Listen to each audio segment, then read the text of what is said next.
Trump is as populist as they come. He is one man against the system who's telling you that he's going to fight and take it all down as one person against all the corrupt donors and everything else. This is as populist as they possibly come. Populists become dictators. This is what populism is. It's the precursor to things like fascism or authoritarian regimes. You always get these like strong, brave men. Destiny, I want to stick with you for a second. Before the election, you tweeted, if Kamala ends up winning, the entire far left, the commies, tankies, Hamas supporters, etc., need to be effing jettisoned from the party.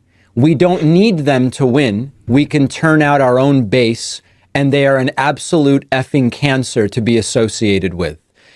Given Trump's victory, and whatever it means to you, do you stand by that?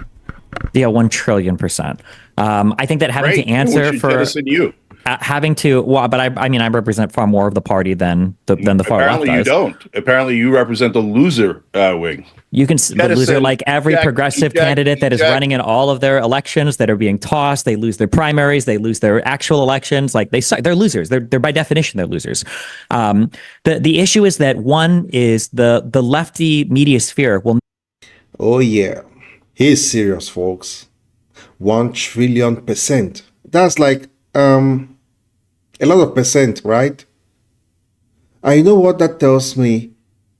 I mean, this guy is just committed to the woke agenda. He's there full throttle. Even when it loses, he's not realized that yet. Even when it really backfires spectacularly, he's all in, baby. This next 4 years is gonna be epic. I'm getting a popcorn machine. Yeah, sitting right here beside me. Wow.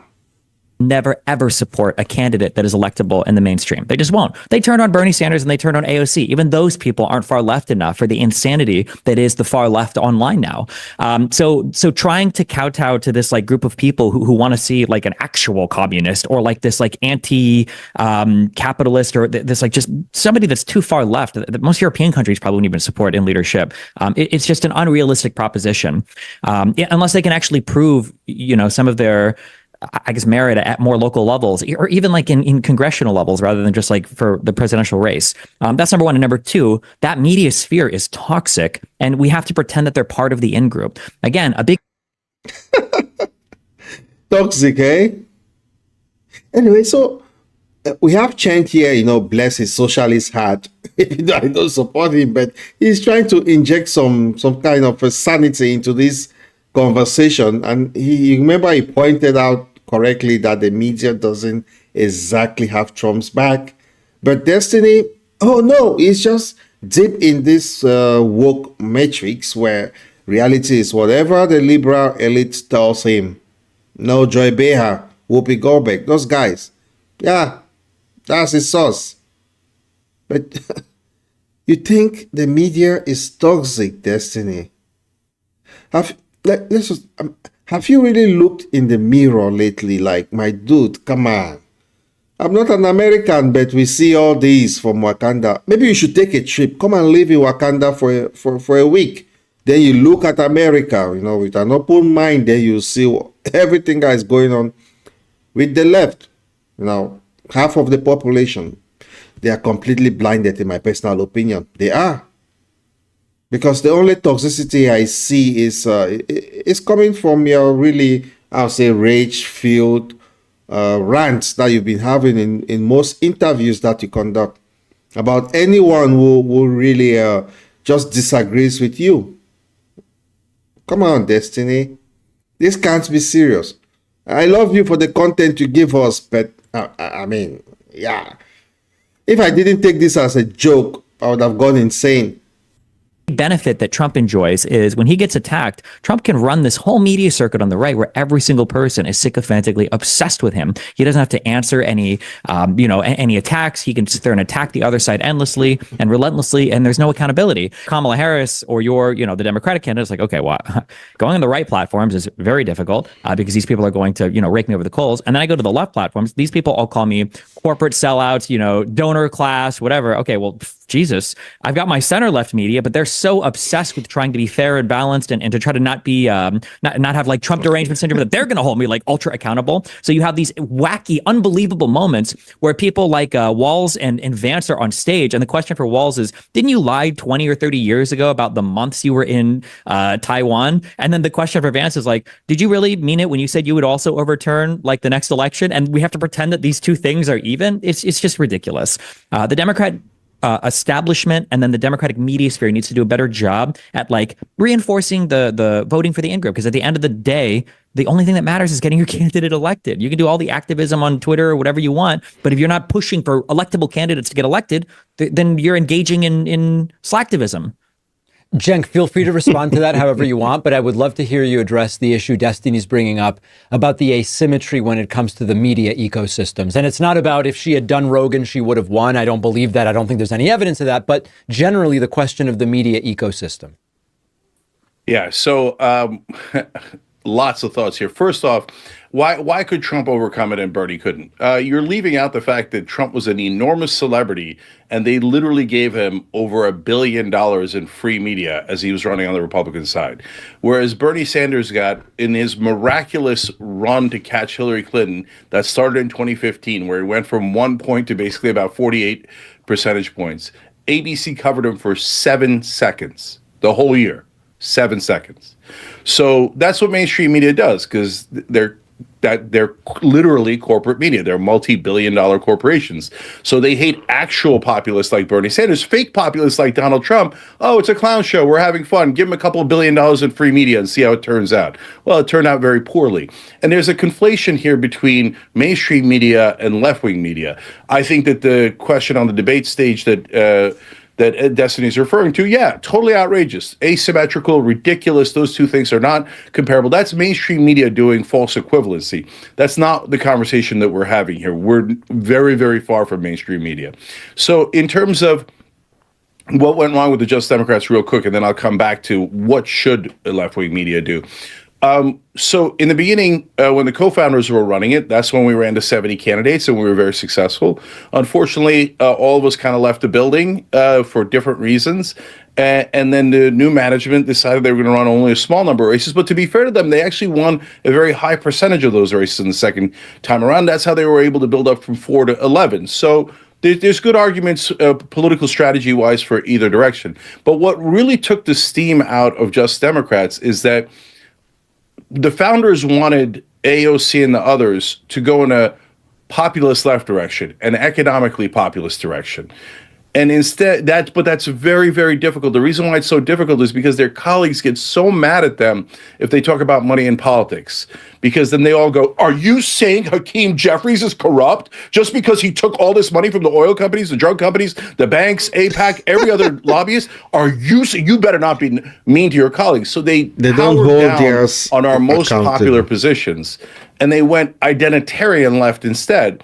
But that is extreme. So that's why Destiny's conflating those two things. And I think, I'm not saying Destiny's doing this, but I think that a lot of people in media almost do that on purpose. A lot of them don't know it. They just think progressives means both of those things at the same time. And then they just say, oh, they're all unpopular. And a lot of times, especially mainstream media, they'll go defund the police, Latinx, universal health care. Wait. One of those things does not belong on that list. Universal health care pulls it over 70%. So you've got to separate out those two wings. Anyone who's been economically populist has done a terrific job. For example, Tim Walz.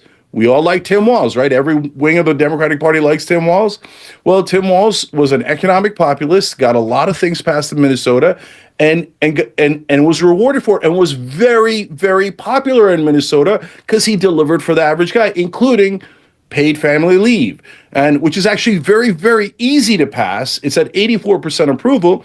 It's just that the corporate wing goes, yes, I know. It would make us popular. It would help our voters. It's what we promised. It's super easy to pass, but we don't want to because our donors told us not to. Yeah, I mean, I just have to give credit where credit is due. You know, Cenk is actually spitting some truth here. And he's talking about how real populism is about helping the average person, not just catering to corporate interest. And he even calls out, Destiny for his weird obsession. But then kudos to Cenk. I mean, I think Cenk is moving towards MAGA now. I can see some signs. You remember he retweeted Elon Musk's tweet about he's looking for someone to help, or he's hiring for Doge, someone who work 80 hours without pay or something, and that any ideas they should drop it there. And Cenk really gave his idea, and Elon Musk was receptive. I think Cenk is moving towards MAGA. Let's see how he will evolve. That's a wing that's going to get clobbered throughout the rest of time. That's the neoliberal wing. And the idea that the world is not under neoliberal rule right now is absurd. Of course we are. All the countries are under neoliberal corporate rule. And that's why the voters are rebelling against all of them. Yep. So what's the media supposed to do? Now, online media, corporate media is going to corporate media. They're always going to tell you whoever takes the most donor money is the greatest. They're leading the race with $1 billion in bribes. Bravo, bravo, terrific job, corporate Democrat, corporate Republican. And remember, guys, He's calling them out. Beat the corporate Republicans. Like, you guys make it seem like, hey, people are in favor of Republicans, or their voters are still. No, their voters rejected their corporate wing. Yeah. And it came with a lot of baggage we're not happy with, right? But you have to give them a little bit of credit for actually, not for supporting Trump, who I think is a fake populist, but for at least rejecting Mitch McConnell, rejecting all those guys. So on our side, we say, Mitch McConnell took $1 billion in corporate money throughout his career. Terrible, evil, corrupt guy. Nancy Pelosi took a same $1 billion from very similar donors, did exactly what they wanted, just like Mitch McConnell. Terrific, angel, wonderful. Yeah, you could think that, and you could do all the marketing in the world for rah, Nancy Pelosi. But at the end of the day, the American people woke up, and they know that the $1 billion, whether it goes to a Republican or a Democrat, is corruption defined. So what we should do is we should have strong primaries and really challenge our candidates, because this whole idea of anointing, how's that working out for us? So we were supposed to trust the geniuses in Democratic leadership. Oh my God, they're playing four-dimensional chess. We'll never figure out what they're doing. They're so smart. Really? Even under Obama. Okay, Obama won a couple of times, and that's a long history, and we can talk about how selfish he was. But in the meanwhile, while he was in office, the Democrats lost 1,000 seats nationwide. Wow. And by the way, the guy most responsible for that was Rahm Emanuel. And now the corporate Democrats are saying, let's bring back Rahm Emanuel to lose another 1,000 seats. Are you insane? And then they said, we have to anoint Hillary Clinton. How did that turn out? We have to anoint Joe Biden. We have to anoint Kamala Harris. And by the way, Biden only won by 43,000 votes to 3 swing states. They nearly lost to this imbecile 3 times. Look, you can't say someone has despotic tendencies, is a fascist, is a moron. Yeah, that's why I really disagree with Cenk calling Trump imbecile. I think he's doing that to try to play both sides, but deeply I can see that he's more of a MAGA right now, and I think he will evolve and he will show his true colors. His content the next 4 years will drastically change. I'll cover them for you, and I'll tell you if Cenk has joined the MAGA train. He's the worst guy in the world, and then lose to him 2 times and say, you should put me back in charge because I know what I'm doing. No, they have proven definitively that they do not know what they're doing. Destiny, go ahead. I mean, there's nothing to say. Progressives have nothing to show for their record. They have bad polling, that 70-80% of Americans support single payer. That's not true. We've done the polling on this over and over and over again. If you poll in the most favorable manner, they support it. If you poll for what it actually is, that support plummets to 25%. That's not remotely true. It is absolutely true. I don't remember if it was You're arguing against democratic policies. It's amazing. Why don't you just join the Republican Party? We're not arguing about whether or not the policy is good or bad. Well, if I can interject one thing here. Okay, go ahead. From what I've seen, the polling Cenk mentions does exist, around 70-75% support. The polling I've seen with what we might call more specific wording, it's not that support drops to 25%, but I have seen it drop to more like 48 to 50%. I do think a lot of it's complicated because if you just ask someone, does the government have a basic level of responsibility to give people some health care? Most people say yes, and also a lot of them don't necessarily know what that means. I don't know that we're going to solve whether it's a good policy based on 3 different polls that ask it in a different way. I don't know. I've seen the polling. Well, no, yeah, I understand. I'm just saying that, like, if you want to, if you want to actually pass any policy or do anything, you have to have an actual realistic understanding of what it is Americans even think before you even begin to go down the path of how do we implement it. And the reality is single payer healthcare. When you ask somebody, do you think the government should provide health insurance for people? That polls incredibly well. Yes. When you ask, should the government be, the second question, there were all 3 of these were listed in I wish I could remember the name of the polling firm, but this is around when I Bernie think was it's running. the Kaiser Family Foundation that it might be that. There's a second way of asking it that's more neutral of like, do you think that the government should be do you think that the government should be able to offer insurance or something for all levels? Something like that. But then the third question is, should the government be the sole provider of insurance and ban private insurance? And that one is incredibly unpopular. I think that's the ban private insurance. It's like, even countries that have universal systems, they don't most of them don't ban private insurance. So I don't even know why that would be included necessarily. Because that's what Bernie's plan was. Bernie's plan for healthcare was the furthest left plan of any country that would have ever existed on the face of the earth. There is no other plan. Not true, and B, you really sound like a Republican. That's great, like but I actually read the policy, okay? So Bernie Sanders' plan included things like no copay for drugs and covered things like vision and dental and provided for a single means of both insurance and I believe delivery medicine throughout the entire country. It was more left than any other medical plan on the planet. I do agree with what you're saying, Pakman, that there are multi-payer systems. I'm a big fan of either a public option or even a single payer system, depending on how you administer it. I think it's fine. Medicare expansion, all things are fine. But you have to be honest about like, where is the electorate at? How do they feel about these things? And you can't just constantly blame donors and billionaires and even like this huge cope of calling Trump a fake populist. Trump is as populist as they come. He is one man against the system who's telling you that he's going to fight and take it all down as one person against all the corrupt donors and everything else. This is as populist as they possibly come. Populists become dictators. This is what populism is. It's the precursor to things like fascism or authoritarian regimes. You always get these like strong, brave men. Yeah, that's a great strategy. Do things that are unpopular. Wow. Destiny has spoken a lot. Oh man, this is this is where it gets good, right?